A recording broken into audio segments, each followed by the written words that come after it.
What is good? Osiris here, stuck in the middle. Thank you for joining. I appreciate it. Robert Gates, defense secretary under Obama, George Bush, admits that Trump got it right on China. He basically awakened Americans, is what Robert Gates said. If you don't follow politics, Robert Gates has served under 8 presidents. This includes time in the CIA and later as defense secretary for George W. Bush and Barack Obama. He is the definition of an establishment uniparty guy. He would label himself as a Republican, but he's a leftist, in my opinion. He's a Republican leftist in this establishment uniparty. And for anyone in that group, this agreeing with Donald Trump on anything, it would be the same as Barack Obama agreeing with Donald Trump on something, or Clinton agreeing with Trump. They're all in that same club. So this is an astounding revelation here for him to admit he agrees with Donald Trump. I just want to let you know how crazy this is.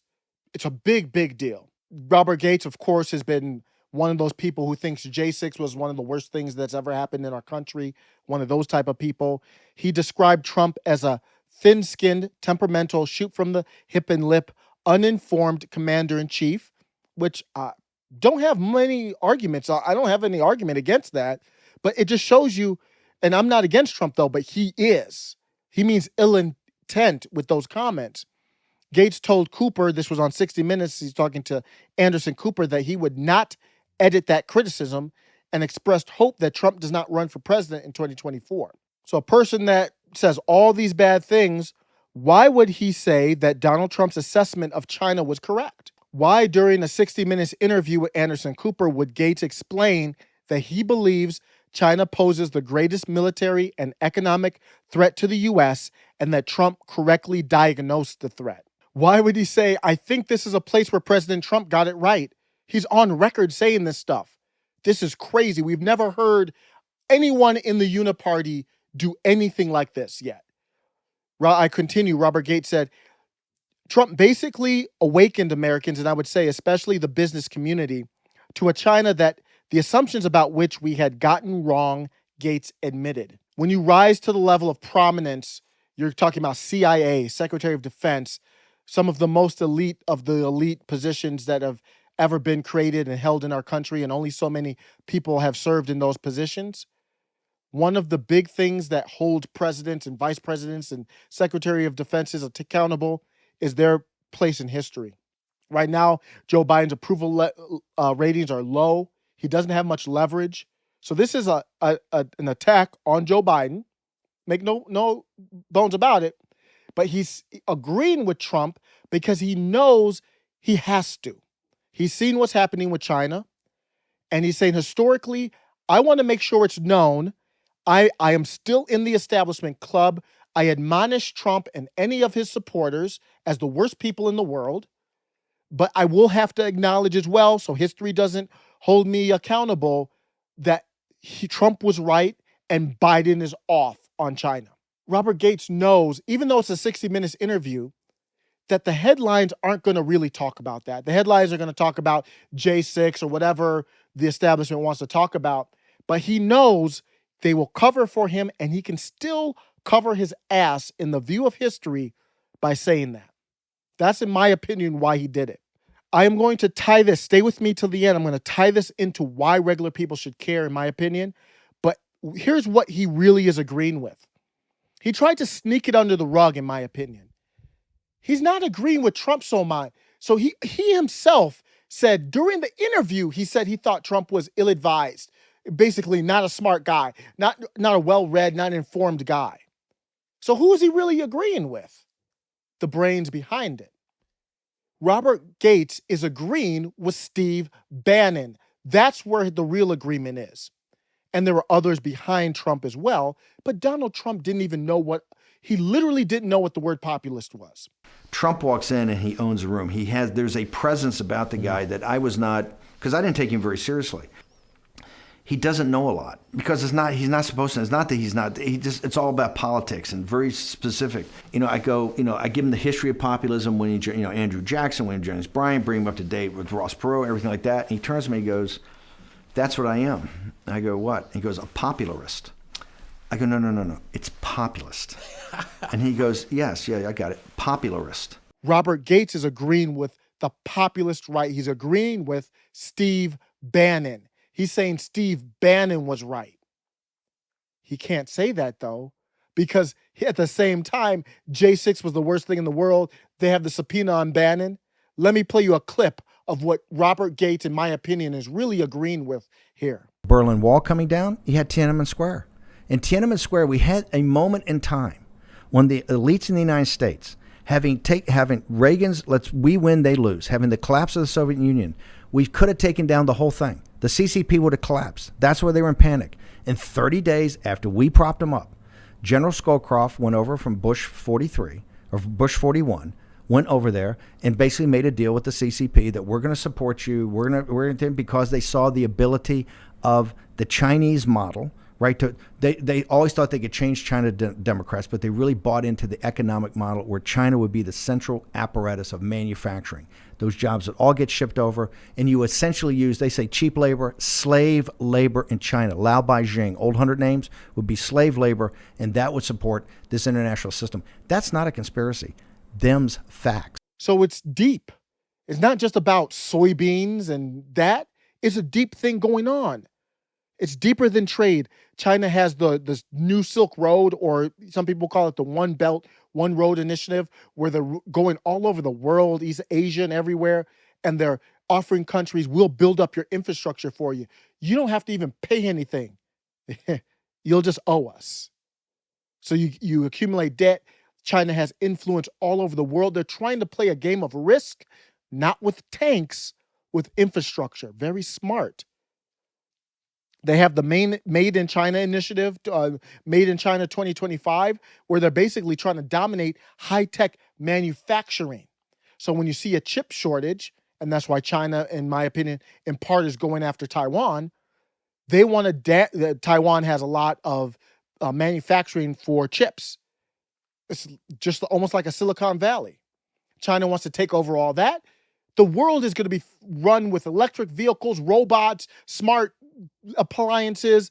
If they control the chips, they control the world. Trump, that's what Trump and Bannon were trying to fight. And Huawei and all that stuff. That's where Make America Great Again or America First came in. China was able to, and we helped prop them up. We thought for whatever reason, Bush, George H. Bush, thought that it would be great if China were the manufacturers of the world. It sounds asinine now, but this is what they thought. After the Soviet Union collapsed, they thought we would be a service economy with nurses, hotels, teachers, like where you provide service, and we wouldn't be manufacturing anymore. I don't know why. I think it's because you get cheap prices, and for everyone who's always talking about slavery, there are accusations of slave labor or very poorly paid labor in China, Uyghurs and others, where they're designing the stuff. I ordered some dope headphone earbuds, waterproof, for $30 off of Amazon. Of course, where'd it come from? China. Manufactured in China. $30. I'm not buying 200 pairs, and they're really good. The base is good. They're waterproof. That's what's happening. Basically taking that everything manufactured in China, manufacturing jobs in the States go down. We pay less for our TVs, less for these devices, but we destroy our whole America First supply chain. There's a lot going on with the supply chain. It all comes full circle. My takeaway for common Americans here is Steve Bannon, Donald Trump, they were right on this. When they spoke about this, it wasn't covered in that way. Now we know that they were right, or at least Robert Gates admits it. Is anyone covering it in that way? You don't even have to say Trump was right, but you can at least come out and say our policy or something, our approach to China was wrong. Nope, doesn't happen. In fact, they're too busy attacking Trump and Bannon. Now we have to ask why. If you agree with me and agree with Bannon and agree with Robert Gates that China is declaring basically economic warfare on the world to dominate the world, then why is it so far-fetched to say that they are potentially interfering with our politics? Why is it so far-fetched to say that their influence in the universities is creating this critical race theory phenomenon that's the poison to our country right now?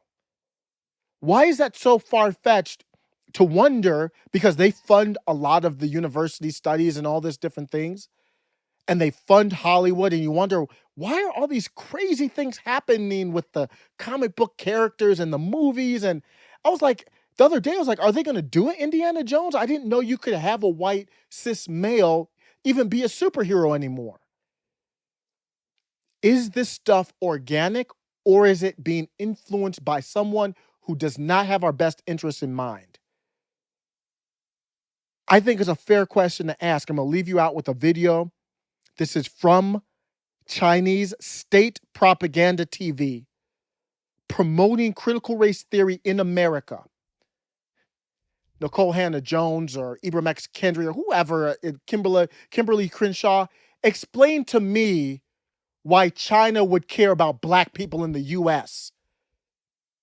China is known as one of the most racist. I haven't been there. I'm just talking about what I've read. Most racist places on the planet to black people. Why the hell would they be promoting critical race theory here in the States if it helped? You think China's promoting that to help the U.S.? You see how it all trickles down? Let me know what you think. Take care. Racism is passed down from generation to generation. What can you do as parents to break this pattern?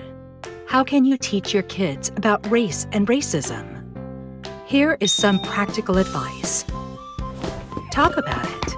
You can use examples from daily life and the news. Mommy, that boy has brown skin. That's right. Everybody has something called melanin in their skin, which makes us come in all different colors. But under the skin, we are all the same. Isn't it wonderful that the world has so many different kinds of people?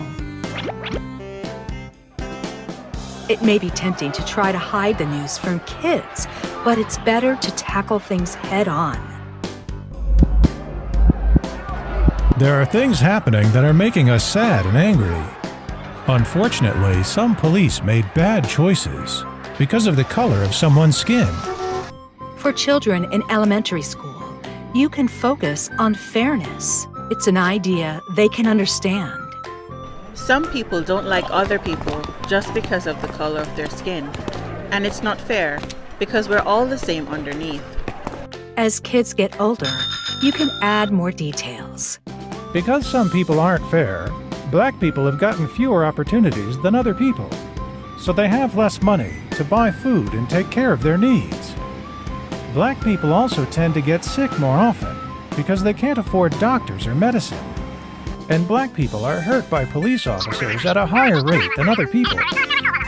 When kids link race with value judgments, don't get angry and shut them down. Instead, probe to find out where these ideas are coming from.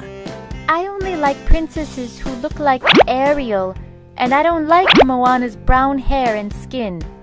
That's interesting. Why do you think that? You can also show your kids how racist ideas hurt people. You can't be Spider-Man. You are black. Honey, how would you like it if that boy said you couldn't be Spider-Man because you have blonde hair? How would you feel? Take a look at what your kids are watching and reading. Show them movies and TV shows about heroes from other cultures. Malala Yousafzai, who fights for girls' education in Pakistan. Anti-apartheid fighter Nelson Mandela from South Africa. Native American warrior Crazy Horse. And Chinese martial arts hero Bruce Lee. The list goes on. Unfortunately, most children's books and shows center around white characters, but some don't if you make an effort to look for them. Lead by example and add diversity to different parts of your life. Take part in activities likely to have a diverse group of people. Hello. Hi! Remember, being not racist just keeps things the way they are now. By being anti-racist, you can help lead our children to a brighter future.